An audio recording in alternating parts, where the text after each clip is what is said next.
কিন্তু আজকের অভয়ার মা বিচারের জন্য বলতে পারছে, ওই কলতান, ওই আমাদের মীনাক্ষী, আমাদের ধ্রুব, এরা যদি সেই দিন গাড়ি না আটকাতো তাহলে অভয়ার অনেক আগেই তার দেহ বিলীন হয়ে যেত। আজকে তারা গাড়ি আটকে দিয়েছিল বলেই এটা খবর হয়েছে। এখন যিনি এমএলএ তাকেও মানুষ ওই গানের মধ্য দিয়েই জানে, কাজের মধ্য দিয়ে কিন্তু জানে না। ফলে সেই অর্থে যে খুবই বড় প্রতিদ্বন্দ্বী এরকম বিষয় আমি মনে করি। ব্যবহার তো ওরাই করছে। আজকে সিবিআই অভয়ের বিচার করেনি। আজকে যদি সিবিআই চাইতো তাহলে নিশ্চয়ই এর বিচার হতো। নমস্কার, আপনারা দেখছেন দ্য ইন্ডিপেন্ডেন্ট বেঙ্গল। আমি ঋতিকা। এই মুহূর্তে এসে উপস্থিত হয়েছি রাজারহাট গোপালপুর বিধানসভায়। আমার সাথে রয়েছেন রাজারহাট গোপালপুর বিধানসভার বামফ্রন্ট মনোনীত সিপিআইএম প্রার্থী শুভজিৎ দাশগুপ্ত। স্যার, একেবারেই প্রথমে দ্য ইন্ডিপেন্ডেন্ট বেঙ্গলে আপনাকে স্বাগত। এবং রাজারহাট গোপালপুর বিধানসভায় আপনি তো ডোর টু ডোর যাচ্ছেন, হাওয়া কি বুঝছেন? কারণ কি আপনার বিপক্ষে একেবারে যারা দাঁড়িয়েছেন, একদিকে অদিতি মুন্সি, একদিকে তরুণ আইনজীবী তরুণজ্যোতি তিওয়ারি, হেভিওয়েটই নেতা বলা যেতে পারে। কি বুঝছেন হাওয়া?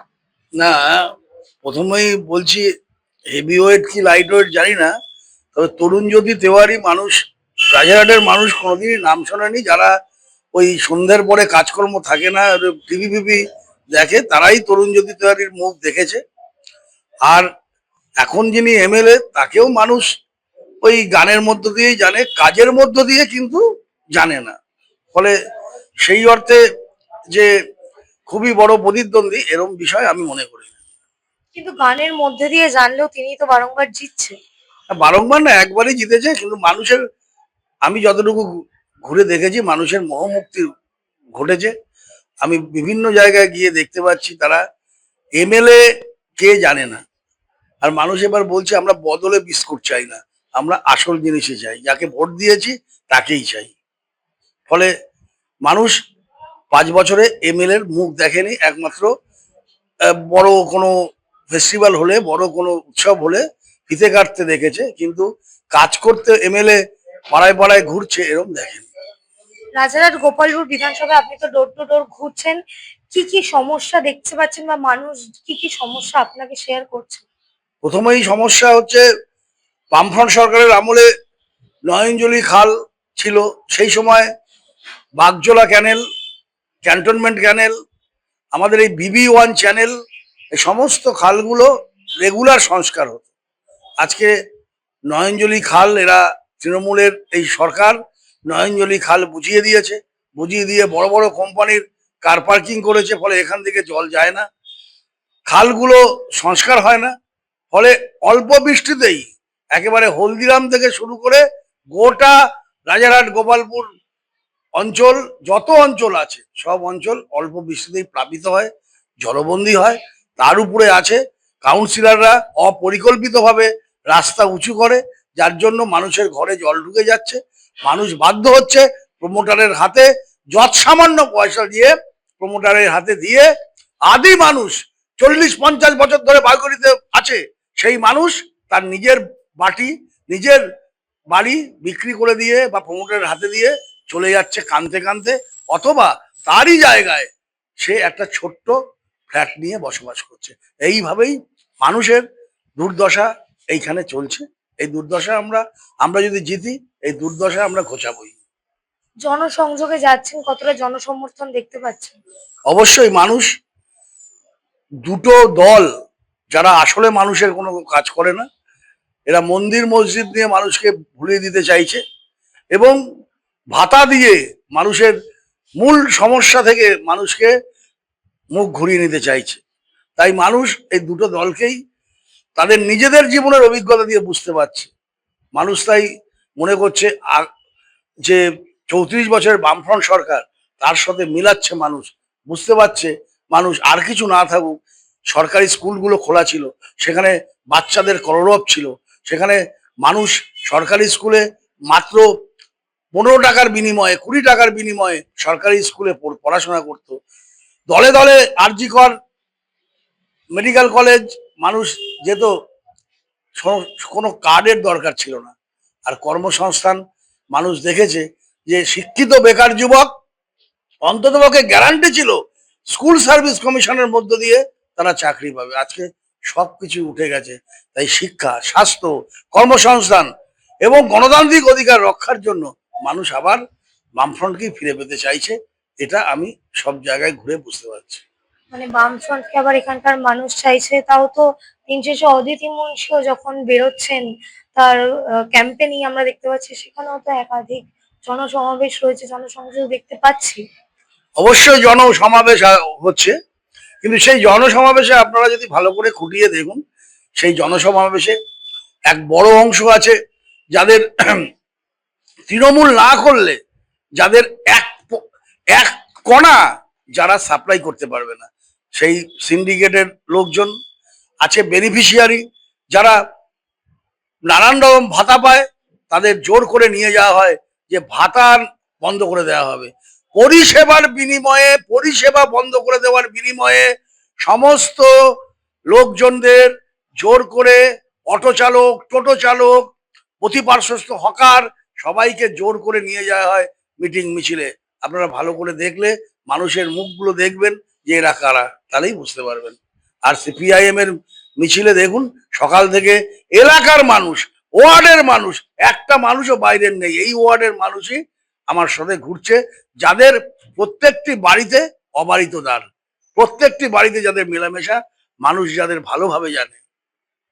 স্যার, একেবারে নির্বাচনকে কেন্দ্র করে বর্তমান রাজনীতিতে একটি মূল চমক বলা যেতে পারে বিজেপির পক্ষ থেকে দেওয়া হয়েছে অভয়ার মা।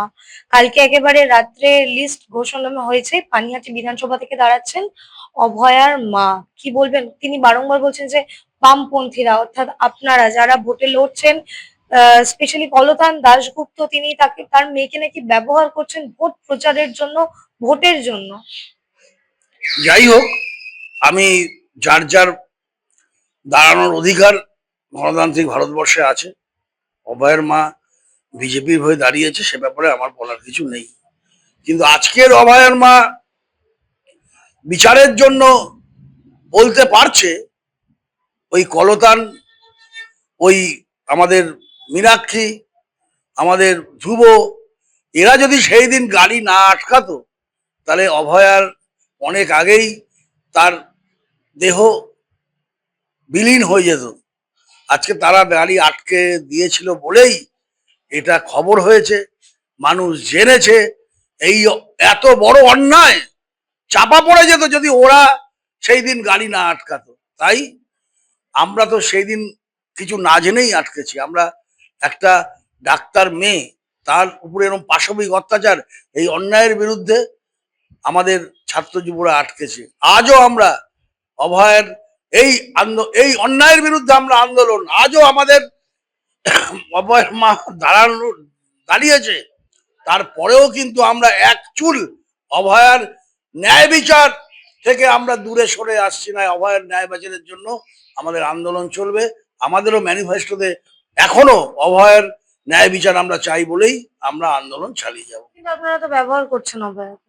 না, অভয়ের ব্যবহার তো ওরাই করছে। আজকে সিবিআই অভয়ের বিচার করেনি। আজকে যদি সিবিআই চাইতো তাহলে নিশ্চয়ই এর বিচার হতো। আজকে মোদি দিদি অন্যায় করেছে, তৃণমূল অন্যায় করেছে, আর কেন্দ্রের সরকার এই অন্যায়কে প্রশ্রয় দিয়েছে। অভয়ার মা বুঝেছে কি হলো। আজকে দেখলেন ওই হিঙ্গলগঞ্জে সন্দেশখালীকে রেখা পাত্র, আজ পর্যন্ত কোনো বিচার হয়েছে? কিছু হয়েছে? কিচ্ছু হয়নি। ফলে এভাবেই মানুষ যদি বিভ্রান্ত হয়, মানুষ যদি ভুল বোঝে, তাহলে আমাদের কিছু বলার নেই। কিন্তু অভয়ার এই উপরে যে অন্যায় হয়েছে, সেই অন্যায়ের বিরুদ্ধে আমরা এখনো লড়াই চালিয়ে যাব, শেষ পর্যন্ত আমরা যাব।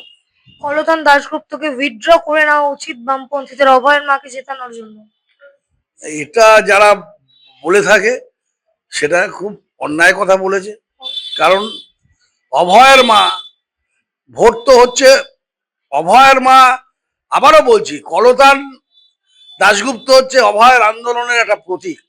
তাই কলতান দাশগুপ্ত ওখানে জেতা মানে অভয়ার আন্দোলনের যে বিরুদ্ধে যে আন্দোলন, সেই আন্দোলনকে সমর্থন করা। হতে পারে অভয়ার মায়ের সন্তান অভয়া, কিন্তু সামগ্রিকভাবে গোটা রাজ্যে এই আন্দোলনের মানুষকে জানানো, সেটা কলতানরাই করেছে। তাই এই আন্দোলনের মুখ হচ্ছে কলতান, সেই মুখ হিসাবেই কলতানেরই ওখানে দাঁড়ানো উচিত, এবং মানুষ এই ইস্যুতেই কমরেড কলতানকে নিশ্চয়ই ভোট দেবে। সোশ্যাল মিডিয়া জুড়ে একটি প্রশ্ন উঠছে যে তামান্নার মা যদি বামপন্থীদের হয়ে ভোটে লড়তে পারে, তাহলে অভয়ার মা লড়লে দোষ কোথায়? এত ট্রোল, এত কথাবার্তা কেন হচ্ছে? না, আমরা কোনোদিনই দোষ দিইনি। আমাদের অভয়ের মা দাঁড়িয়েছে, আমি শুরুতেই বললাম গণতান্ত্রিক অধিকার দাঁড়ানো, নিশ্চয়ই দাঁড়াতে পারে। তামান্নার মা লড়াইয়ের ময়দানে আগে থেকেই ছিল। ফলে তামান্নার মা তার মেয়ের বিচার চাইতে, আর যেন কোনো শিশু না যায়, সেই পুনরাবৃত্তি যাতে না হয়, এই জঙ্গলের রাজ্যতে যাতে দূর হয়, সেই পশুগুলো যাতে আর না করতে পারে, সেই জন্য তামান্নার মা এই লড়াইয়ে ছিল। এই লড়াইয়ের রেস ধরেই ও দাঁড়িয়েছে। আর ওই অভয়ার মা কেন দাঁড়িয়েছে সেটা আমাদের কাছে অজানা, কিন্তু আমরা এখনো বলছি অভয়ের মা কেন দাঁড়িয়েছে এ ব্যাপারে একবারও আপত্তি আমাদের পক্ষ থেকে জানানো হয়। আচ্ছা, দিন শেষে কি মনে হয় যে অভয়ের মা যদি পানিহাটি থেকে জেতেনও, তাহলে কি অভয়ের বিচার হবে? কারণ কি ইডি সিবিআই ব্যর্থতা শুধু অভয়া নয়, আমরা বিভিন্ন ক্ষেত্রেই দেখতে পারি।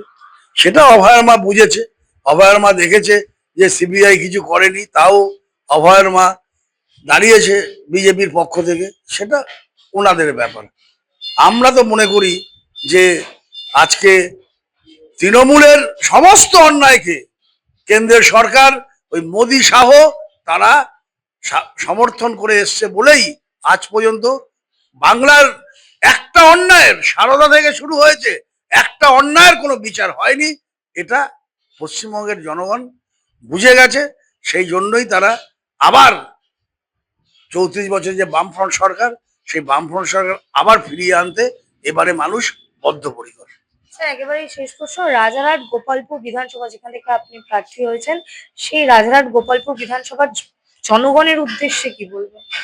অবশ্যই জনগণের উদ্দেশ্যে আমার একটাই কথা, নির্ভয়ে ভোট দিন।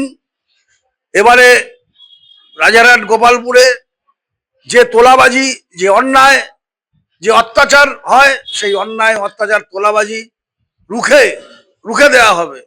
আর রাজারহাট গোপালপুরের যে এত সমস্যা, সেই সমস্যার সমাধান আমরা করব, এটা আমরা বদ্ধপরিকর।